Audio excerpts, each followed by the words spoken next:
11,000 పోస్టులతో mega DSC notification. April 2 వరకు అప్లికేషన్లు, ఆన్లైన్లో పరీక్ష. కాళేశ్వరంపై వేల కోట్లు వృధా, లోన్ల కోసం అబద్ధాలు. పాత డిజైన్తో కట్టి ఉంటే చాలా మేలు జరిగేదన్న కేంద్రం. రేపు పాలమూరు రంగారెడ్డి పరిశీలనకు కాంగ్రెస్ నేతలు. కృష్ణా నీళ్లు ఏపీకి వదిలి కేసీఆర్ తీరని ద్రోహం చేశారన్న వంశీ.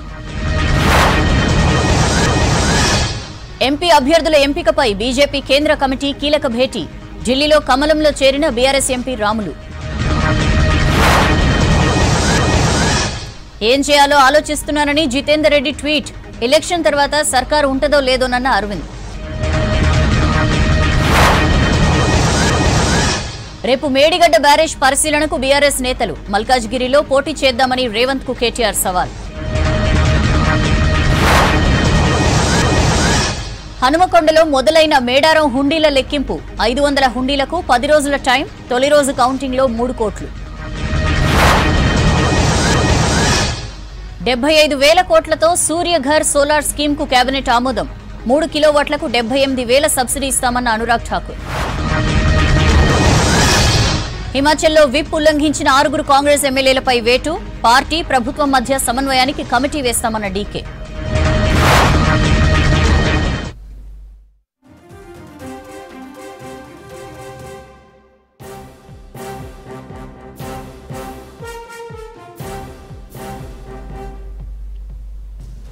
రాష్ట్రంలో 8 ఎంపీ సీట్లకు అభ్యర్థుల్ని ఖరారు చేసింది బీజేపీ. ఢిల్లీలో జరుగుతున్న కేంద్ర ఎన్నికల కమిటీ భేటీలో ఈ నిర్ణయం తీసుకున్నారు. సమావేశం తర్వాత అధికారికంగా ప్రకటన వచ్చే ఛాన్స్ ఉంది. మహబూబ్ నగర్ టికెట్ డీకే అరుణకు కేటాయించినట్లు తెలుస్తోంది. Nagar Kurnool ticket sitting MP Ramulu కొడుకు భరత్ కు కేటాయించారు. ఇవాళే రాములు బీజేపీలో చేరారు. చేవెళ్ల సీటు కొండ విశ్వేశ్వరరెడ్డి, భువన్గిరి సీటు బూర నర్సయ్యగౌడ్ కి కేటాయించినట్లు తెలుస్తోంది. సికింద్రాబాద్ టికెట్ కిషన్ రెడ్డి కన్ఫర్మ్ చేశారు. Karimnagar seat sitting MP Bandi Sanjay కి ఖరారు చేశారు. నిజామాబాద్ ధర్మపురి అరవింద్ పేరు ప్రకటించనున్నారు. ఇక మల్కాజ్గిరి అభ్యర్థి కూడా దాదాపు ఖరారైనట్లు తెలుస్తోంది. ఈటెల రాజేందర్ కు దాదాపు ఖరారు చేశారు. తొలి విడుదలతో వివాదం లేని సీట్లను ప్రకటించనుంది బీజేపీ.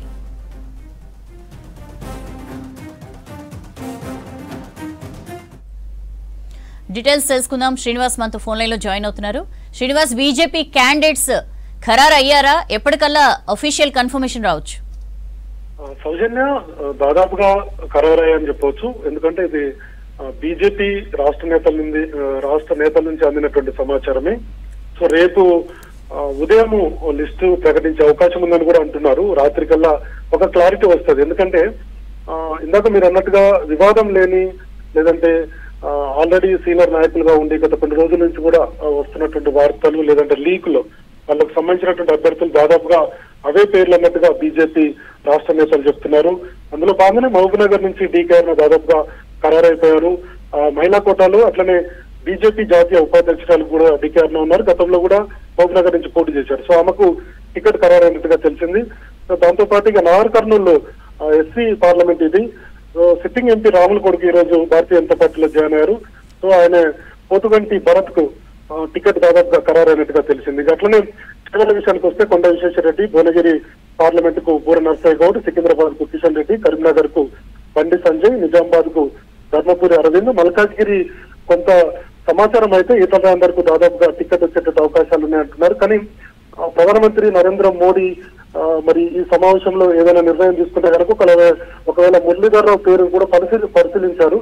సో ఈటల రాజేందర్, మురళీధర్ రావు ఇద్దరిట్లో ఎవరికైనా ఒకరికి టికెట్ ఇచ్చేటట్టు అవకాశం ఉంది. అక్కడి నుంచి మల్కా కొమరయ్య, వీరేంద్ర గౌడ్, పన్నాల హరీష్ వీళ్ళందరూ కూడా టికెట్ కోసం ప్రయత్నాలు అయితే చేస్తున్నారు. సో ఫైనల్ గా వీళ్ళిద్దరి మధ్య టఫ్ ఫైట్ అయితే ఉంది.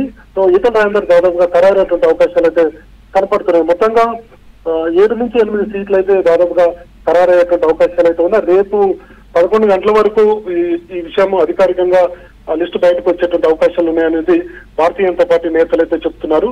సో రాత్రికి బీజేపీ నేతలు మీటింగ్ అయిపోయిన తర్వాత ఎవరెవరి పేర్లు వచ్చాయి ఏంటనేది కొంత సమాచారం అయితే తెలిసేటువంటి అవకాశం ఉంటుంది. కాబట్టి ఈ పేర్లు 7 నుంచి 8 అయితే దాదాపుగా ఖరారైనట్టుగా ప్రచారం అయితే ఉంది. ఒక మల్కాజ్గిరి మాత్రమే కొంత దాని మీద గత కొన్ని రోజులుగా ఒక రకమైన ప్రచారం జరుగుతుంది. మురళీధర్ రావు, ఈటల రాజేందర్ ఇద్దరిట్లో ఎవరికి టికెట్ అయితే కన్ఫర్మ్ చేసేటువంటి అవకాశం ఉంది. ఈటల రాజేందర్ వైపే ఎక్కువగా మొగ్గు చూపుతున్నట్టుగా మనకున్నటువంటి సమాచారం. Soujanya. Right Srinivas, thank you.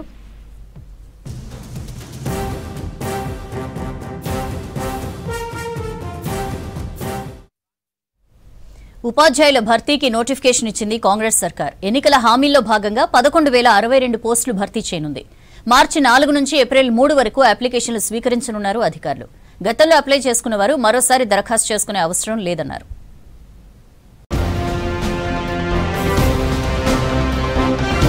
Mega DSC notification release చేశారు సీఎం రేవంత్ రెడ్డి. 11,062 టీచర్ పోస్టులతో కొత్త నోటిఫికేషన్ ఇచ్చారు. ముఖ్యమంత్రి నివాసంలో జరిగిన కార్యక్రమంలో మంత్రి కోమటిరెడ్డి వెంకటరెడ్డి, ప్రభుత్వ విప్ బీరుల ఐలయ్య హాజరయ్యారు. గత బీఆర్ఎస్ సర్కార్ ఇచ్చిన నోటిఫికేషన్ ను రద్దు చేసిన సర్కార్ పోస్టుల సంఖ్యను పెంచి కొత్త నోటిఫికేషన్ రిలీజ్ చేసింది.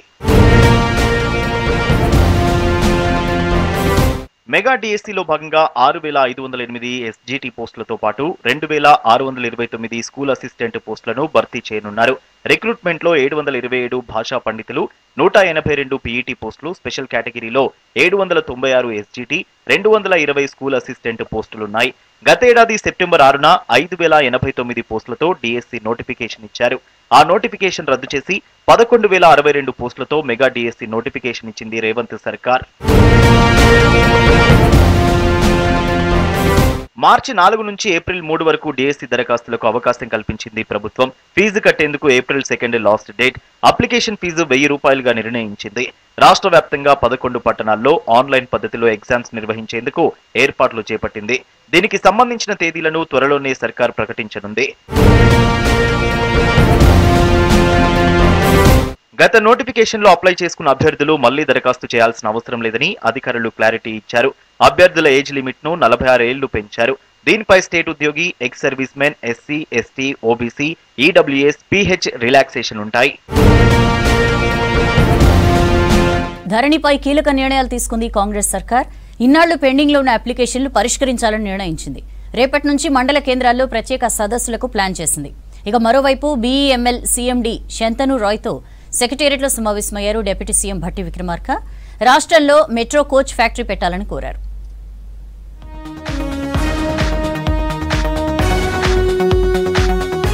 రాష్ట్ర ప్రభుత్వం ధరణి దరఖాస్తుల పరిశీలనకు మార్గదర్శకాలు జారీ చేసింది. గైడ్ లైన్లపై కలెక్టర్లకు ఆదేశాలిచ్చింది సీసీఎల్ఏ. మార్చి 1 నుంచి 9వ తేదీ వరకు రాష్ట్ర వ్యాప్తంగా అవగాహన సదస్సులు నిర్వహించనున్నట్లు తెలిపింది. తహసీల్దార్, ఆర్డీఓ, అడిషనల్ కలెక్టర్లు, కలెక్టర్ల ఆధ్వర్యంలో కమిటీలు ఏర్పాటుకు నిర్ణయించింది. ఇప్పటికే ఈ నెల 24న ధరణిపై సమీక్ష నిర్వహించిన సీఎం రేవంత్ దరఖాస్తుల్ని వెంటనే క్లియర్ చేయాలని అధికారుల్ని ఆదేశించారు. హైదరాబాద్ మెడ్టెక్ ఆవిష్కరణలకు హాట్స్పాట్ గా మారిందన్నారు మంత్రి శ్రీధర్ బాబు. ఏఐ ప్రభావంతో రానున్న రోజుల్లో ఇంజనీర్ కూడా డాక్టర్ అయ్యే అవకాశం ఉందని తెలిపారు. ప్రెజెంట్ సిచ్యువేషన్ లో రోబోటిక్ సర్జరీలు పెరుగుతున్నాయని చెప్పారు. హైదరాబాద్ గచ్చిబౌలి నానక్రామ్గూడలో మెట్రోనిక్స్ ఇంజనీరింగ్ ఇన్నోవేషన్ సెంటర్ ని ప్రారంభించారు మంత్రి. తెలంగాణ లైఫ్ సైన్స్ పాలసీ భిన్నంగా ఉంటుందన్నారు. ఇలాంటి లైఫ్ సైన్స్ పాలసీ ఎక్కడా లేదని చెప్పారు. ఫోకస్ కూడా ఎంప్లాయ్మెంట్ జనరేషన్ తో పాటు ఇక్కడ ఇంత పెద్ద అంతర్జాతీయ సంస్థ వచ్చినప్పుడు మేము ఒకటే కోరాం, రేపు రాబోయే కాలంలో వారు మ్యానుఫ్యాక్చరింగ్ యూనిట్ ఇక్కడ పెట్టినప్పుడు మా ప్రాంతాలకు సంబంధించిన పేషెంట్స్కి, హాస్పిటల్స్కి మరి వీలున్నంత వరకు ఈరోజు తక్కువ ధరలతో ఈ మెడికల్ పరికరాలు అందుబాటులో ఉండే విధంగా ఉంటే హెల్త్ కేర్కు సంబంధించి ఆ పేషెంట్స్కు అదేవిధంగా మరి వారికి ఆర్థిక పరిస్థితి బట్టి ఈరోజు వీరు చేసే పరికరాలు కూడా ఉపయోగపడే విధంగా ఉండాలని వారిని కోరటం జరిగింది. కేసీఆర్ ధనిక రాష్ట్రాన్ని అప్పుల కుప్పగా మార్చారన్నారు మంత్రి పొంగులేటి శ్రీనివాసరెడ్డి. మొన్నటి వరకు మేడిగడ్డను బొందలగడ్డ అన్న కేసీఆర్ ఇప్పుడు ఏ ముఖం పెట్టుకుని పార్టీ నేతల్ని అక్కడికి పంపిస్తున్నారని విమర్శించారు. వచ్చే ఎంపీ ఎన్నికల్లో బీఆర్ఎస్ పార్టీ ఒక్క సీటు కూడా గెలవదన్నారు మంత్రి పొంగులేటి. భద్రాద్రి కొత్తగూడెం జిల్లాలో బీఆర్ఎస్ పార్టీ నాయకులు, కార్యకర్తలు మంత్రి సమక్షంలో కాంగ్రెస్ లో చేరారు. వారికి కండువా కప్పి ఆహ్వానించారు పొంగులేటి శ్రీనివాసరెడ్డి. ప్రభుత్వం ఆనాడు ఇందిరమ్మ ప్రభుత్వం, ఆనాడు గ్యాస్ ఖరీదు 200 రూపాయలు ఉండేది. తర్వాత వచ్చిన ప్రభుత్వం, ఈనాడున్న ప్రభుత్వం సుమారుగా ఈ గ్యాస్ ని 1300 రూపాయలకి మన నెత్తిన బరువు పెట్టింది. ఇందిరమ్మ రాజ్యం వచ్చిన రావడంతోనే మొదటి 100 రోజుల్లోనే నా ఆడబిడ్డలకి 500 రూపాయలకే గ్యాస్ ఇస్తామని చెప్పాం. చెప్పిన మాట ప్రకారం నిన్న ఓపెనింగ్ చేసుకున్నాం. ఈ రోజు నుంచి 500 రూపాయలకే మీకు గ్యాస్ మొద్దు ఇవ్వటం జరుగుతుంది. తమ సమస్యల్ని ప్రజావాణిలో చెప్పేందుకు సీఎం రేవంత్ ప్రజలకు అవకాశం కల్పించారన్నారు ప్రణాళికా సంఘం ఉపాధ్యక్షుడు చెన్నారెడ్డి. ప్రజావాణి ఇన్ఛార్జిగా తనపై సీఎం బాధ్యత పెట్టారన్నారు. ఇవాళ ఆయన పదవి బాధ్యతల్ని చేపట్టారు. రాష్ట్ర ఆర్థిక పరిస్థితిని కేసీఆర్ అధ్వానంగా మార్చారని ఆరోపించారు. కాంగ్రెస్ ప్రభుత్వం ఏర్పడి 90 రోజులు కాకముందే 4 గ్యారంటీల్ని అమలు చేసిందన్నారు చెన్నారెడ్డి. రాష్ట్ర ప్రణాళిక బోర్డు ఉపాధ్యక్షునిగా గౌరవ ముఖ్యమంత్రి వర్యులు శ్రీ రేవంత్ రెడ్డి గారు నన్ను నియమించినటువంటి తరుణంలో ఈ రోజు బాధ్యతలు స్వీకరిస్తున్న సందర్భంలో అశేషంగా వచ్చి ఉదయం 7 గంటల నుంచి పూజ కార్యక్రమం పూర్తి చేసుకొని వారందరినీ కలుస్తూ ఇంతవరకు నాకు వారు శుభాభివందనలు తెలపడం జరిగింది. సోనియా గాంధీ గారి వారు ఆ రోజు సిఈసి మీటింగ్లో ఉంటూ చెన్నారెడ్డికి టికెట్ ఇవ్వాలని చెప్పి ఆ అమ్మ నా పేరు టిక్ మార్క్ చేయడం జరిగినది. రాష్ట్రంలో మెట్రో కోచ్ ఫ్యాక్టరీ పెట్టాలని Bharat metro earth movers limited company CMD Shantanu రాయని కోరారు డిప్యూటీ సీఎం భట్టి విక్రమార్క. అవసరమైన సహాయ సహకారాలు అందిస్తామని తెలిపారు. సెక్రటేరియట్ లో కంపెనీ ప్రతినిధులతో సమావేశమయ్యారు. మెట్రో విస్తరణ కోసం ప్రభుత్వంతో కలిసి పనిచేసేందుకు సిద్ధంగా ఉన్నామన్నారు కంపెనీ సీఎండీ శాంతను రాయ్.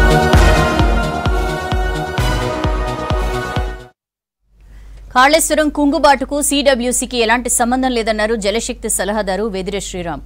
కాళేశ్వరం నిర్మాణానికి కేంద్రం పర్మిషనే లేదన్నారు. తుమ్మిడిహట్టి దగ్గర ప్రాజెక్టు కడితే రైతులకు ఉపయోగంతో పాటు 1000 కోట్లు ఆదా అయ్యేవన్నారు. బీఆర్ఎస్ తప్పుడు ప్రచారాన్ని ఖండిస్తున్నామన్నారు వెదిరే శ్రీరామ్. తుమ్మడిహట్టి దగ్గర నీళ్లు లేవని బీఆర్ఎస్ తప్పుడు ప్రచారం చేసిందన్నారు జలశక్తి సలహాదారు వెదిరే శ్రీరామ్. నదులు, ప్రాజెక్టులపై పవర్ పాయింట్ ప్రెజెంటేషన్ ఇచ్చారు. కాళేశ్వరం ప్రాజెక్టుకు సెంట్రల్ వాటర్ కమిషన్ అప్రూవల్ ఇవ్వలేదని రాష్ట్ర ప్రభుత్వం సొంతంగా డిజైన్ చేసుకుందన్నారు. మేడిగడ్డ రిజర్వాయర్ ఫెయిల్యూర్ కి సిడబ్ల్యూసీకి సంబంధం లేదని వెదిరే శ్రీరామ్ స్పష్టం చేశారు. They somehow thought that we will move to Medigada for 2 reasons. One is Maharashtra ఒప్పుకోవట్లేదు. Second is సిడబ్ల్యూసీ చెప్పింది సెంట్రల్ వాటర్ కమిషన్ అక్కడ 165 టీఎంసీ నీళ్లు లేవని అని చెప్పి. ఫస్ట్ మహారాష్ట్రను ఒప్పించకపోవడం అనేది అది కూడా వాళ్ళ inability. Then second thing they said CWC 165 TMC, CWC said 165 TMC is not there. ఇది అబ్సల్యూట్లీ రాంగ్.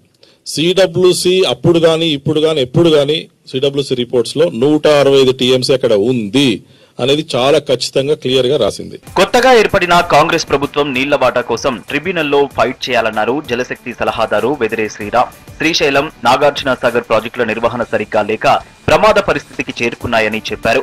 ప్రజల గురించి ప్రభుత్వాలు ఆలోచించాలని కోరారు.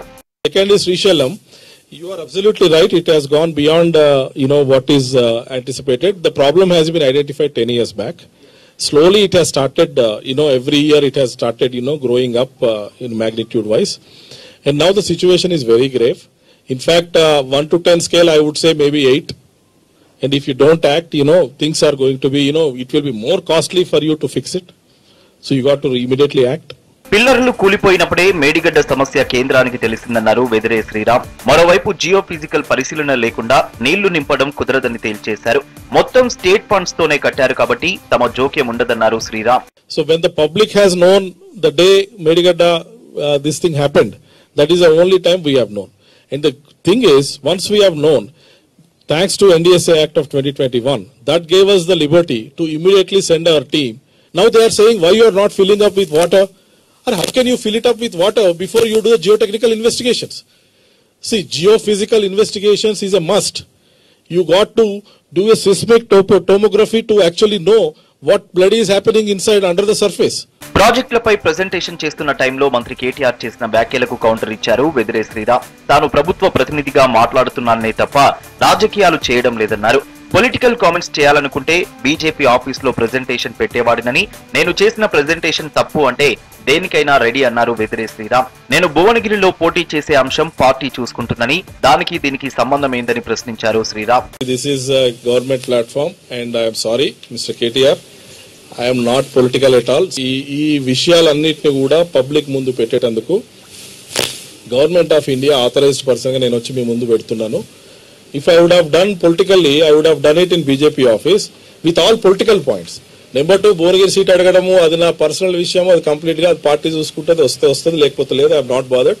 I'm advisor in the ministry of Jal Shakti government of India. ఆ రెస్పెక్ట్ లో ఇక్కడ మాట్లాడుతున్నాను. మేడిగడ్డ విచారణకు చంద్రశేఖర్ అయ్యర్ ఆధ్వర్యంలో ఎన్డీఏసీ కమిటీ ఏర్పాటు చేస్తుందన్నారు శ్రీరామ్. కమిటీ విచారణకు 4 నెలల సమయం పడుతుందని, నెలలోపు తాత్కాలిక నివేదిక వస్తుందన్నారు. లోక్సభ ఎన్నికల్లో మల్కాజ్గిరిలో పోటీ చేద్దామని సీఎం రేవంత్ రెడ్డికి సవాల్ విసిరారు బీఆర్ఎస్ వర్కింగ్ ప్రెసిడెంట్ కేటీఆర్. మేడిగడ్డపై నిజాలు ప్రజలకు చెప్పడానికి వెళ్తున్నామన్నారు. గత ప్రభుత్వాన్ని నిందించకుండా ప్రాజెక్టులను రాష్ట్ర ప్రభుత్వం పూర్తి చేయాలన్నారు.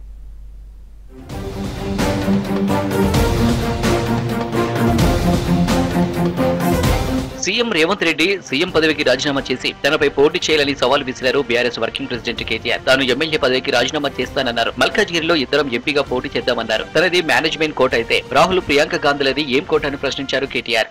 నీకు నిజంగానే దమ్ముంటే రేవంత్ రెడ్డి గారు, నేను సవాల్ చేస్తా ఉన్నా, నేను నా సిరిసిల్ల ఎమ్మెల్యే పదవికి రాజీనామా చేసి వస్తా. నువ్వు నీ ముఖ్యమంత్రి పదవికి, కొడంగల్ ఎమ్మెల్యే పదవికి రాజీనామా చేసిరా. నీ సిట్టింగ్ సీటు మల్కాజ్గిరిలో ఇద్దరం కొట్లాడదాం. ఆ ఒక్క సీట్లోనే తెలుసుకుందాం. ఈ రాష్ట్రం అంతా అత్తలాకుత్తలం చేయాల్సిన అవసరం లేదు. నిజంగానే ధైర్యం ఉంటే, నిజంగానే దమ్ము ఉంటే, తెగువ ఉంటే నువ్వు రా, కొడంగల్ ఎమ్మెల్యే పదవికి రాజీనామా చేయి, ముఖ్యమంత్రి పదవికి రాజీనామా చేయి. మన మల్కాజ్గిరిలో నీ పార్టీ అభ్యర్థిగా నువ్వు రా, నేను కూడా నా ఎమ్మెల్యే పదవికి రాజీనామా చేసి నేను కూడా వస్తా. అక్కడే తెలుసుకుందాం. ప్రజలకు వాస్తవాలు చెప్పేందుకే మేడిగడ్డకు వెళ్తున్నామన్నారు బీఆర్ఎస్ సీనియర్ నేత Karne Prabhakar. Party working president KTR ఆధ్వర్యంలో ఎంపీలు, ఎమ్మెల్యేలు, ఎమ్మెల్సీలు, ముఖ్య నేతలంతా మేడిగడ్డను విజిట్ చేస్తారన్నారు. మేడిగడ్డకు రిపేర్లు చేసి రైతులకు సాగునీళ్ళు ఇవ్వాలన్నారు. కాళేశ్వరం ఖర్చుపై రాష్ట్ర ప్రభుత్వానికి క్లారిటీ లేదని విమర్శించారు కర్నె ప్రభాకర్. అంటే కాగ్ రిపోర్ట్ లోనే చాలా స్పష్టంగా అటు ఇటుగా 95,000 కోట్ల రూపాయల ఖర్చు జరిగిందని, మరి 1,00,000 కోట్ల అవినీతి ఎట్లా జరిగిందో ఇవాళ చెప్పాల్సినటువంటి బాధ్యత, ప్రజలకు వివరించాల్సినటువంటి బాధ్యత ఇవాళ మంత్రులుగా ఉండాల్సింది పోయి వాళ్ళు మాట్లాడడం, ప్రతి మాటకి అవినీతి అనేటువంటి మాట మాట్లాడడం చాలా దురదృష్టకరమైనటువంటి విషయం. విచారణలో తేలాల్సినటువంటి అంశాలు విచారణ అధికారులు తేలుస్తారు కానీ అంతకంటే ముందే నిన్న ఉత్తమ్ కుమార్ రెడ్డి గారు ఇది ప్రపంచంలోనే అతిపెద్ద అవినీతి ప్రాజెక్టు అని ఎట్లా జస్టిఫై చేస్తాడో, ఎట్లా ఆయన ఆర్డర్లు ఇస్తారు. మరి గత కాంగ్రెస్ పాలనలో పాలమూరును బాగు చేయలేదన్నారు మాజీ మంత్రి శ్రీనివాస్ గౌడ్. పాలమూరులో కరువు తప్ప ఏం లేదన్నారు. బీఆర్ఎస్ హయాంలో కేఆర్ఎంపీకి ప్రాజెక్టులు అప్పగించలేదన్నారు. కాంగ్రెస్ పోరుయాత్రలతో బీఆర్ఎస్ ను బద్నాం చేయడం పక్కన పెట్టి ప్రాజెక్టులను పూర్తి చేయాలన్నారు శ్రీనివాస్ గౌడ్. మరి 5 సంవత్సరాలు పరిపాలించినటువంటి మీరు, మీ పరిపాలనలో మరి ఆనాడు మా పాలమూరు పరిస్థితి ఏముండే? ఈ దేశంలో కరువు జిల్లాలంటే తెలంగాణలో అత్యంత కరువు ఏంటంటే పాలమూరు. ఇలా మేము వెళ్తున్నామంటే మీరు కుంగిపోయిన పిల్లల్ని మరమ్మతు చేస్తలేరు. కేవలం ఇది అట్లే పెట్టి గవర్నమెంట్ లో బదనాం చేయాలని ప్లాన్ తప్ప వేరేం లేదు. పెద్ద పెద్ద ప్రాజెక్టులలో లోపాలు జరుగుతుంటాయి అక్కడక్కడ. ఆ లోపాలు మళ్ళీ మీరు సరి చేయండి. కుంగిపోయిన పిల్లలను ఎట్లా బాగు చేయడానికి ప్రయత్నం చేయండి. మీరు ఇంకా బ్రహ్మాండంగా చేయండి. మేము యాత్ర పోతున్నాం, మీరు బదనాం చేసిండ్రు, మేము చూస్తామని పోతున్నాం. కాంగ్రెస్ పార్టీ పాలమూరును సందర్శించడాన్ని స్వాగతిస్తున్నామన్నారు మాజీ మంత్రి లక్ష్మారెడ్డి. మేడిగడ్డలో దెబ్బతిన్న 3 పిల్లలను రాష్ట్ర ప్రభుత్వం రిపేర్ చేయాలన్నారు. పాలమూరు ప్రాజెక్టు పూర్తి కాకుండా అప్పటి ప్రతిపక్షాలు అడ్డం పడి కేసులు వేసాయన్నారు. కాంగ్రెస్ పార్టీ నిర్వాహకం వల్లనే పాలమూరు జిల్లా వెనుకబడి వలసలు పెరిగాయన్నారు లక్ష్మారెడ్డి.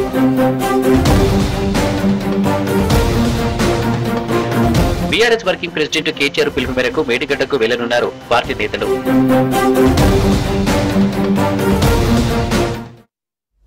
కేంద్ర ప్రభుత్వం పీఎం సూర్యఘర్ ముఫ్త్ బిజ్లీ పథకానికి ఆమోదం తెలిపింది. ఈ పథకాన్ని 75,021 కోట్ల నిధులతో అమలు చేయనున్నట్లు కేంద్ర మంత్రి అనురాగ్ ఠాకూర్ తెలిపారు. 1 కోటి కుటుంబాలకు 300 యూనిట్ల ఉచిత విద్యుత్ అందించడమే సూర్యఘర్ పథకం లక్ష్యమన్నారు. 2025 నాటికి దేశంలోని అన్ని కేంద్ర ప్రభుత్వ కార్యాలయాలపై సోలార్ రూఫ్ టాప్ ఏర్పాటు చేస్తామన్నారు.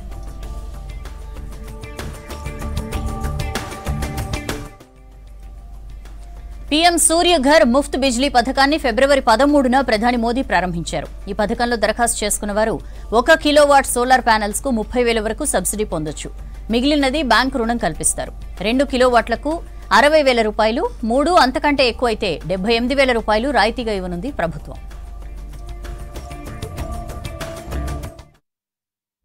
That's all for now. Stay tuned.